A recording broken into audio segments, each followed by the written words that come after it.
This product was sent to me for my honest review. This is what the RV cover looks like fresh out of the box. Now, believe it or not, this what you just witnessed is an awesome feature because many other RV covers are too heavy to toss on top of the rig.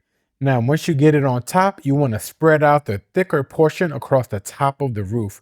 That's the portion you want to line up along the edges.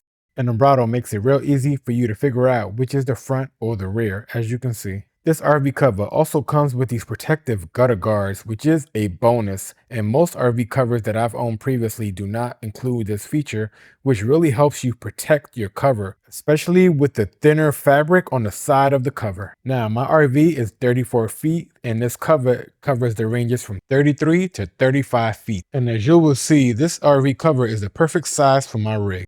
Quick tip, before you tie the straps, make sure that the edges of the roof sections are lined up with your roof, which will help you avoid having to take another trip up the ladder.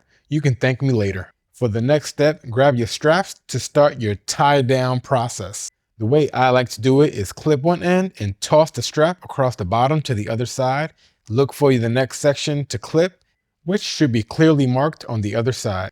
So if you live in a windier part of the country, you might want to utilize these wind straps, which I personally don't need in my neck of the woods. This cover also has zippers located in several sections on the right side of the cover, which makes it convenient to access while it's wrapped up. They have another zipper towards the middle and towards the rear of the right side as well. Now, this is what your RV should look like after you're done wrapping and tying everything down. Nice and snug. Everything is properly clipped. The fabric is breathable, waterproof, and windproof.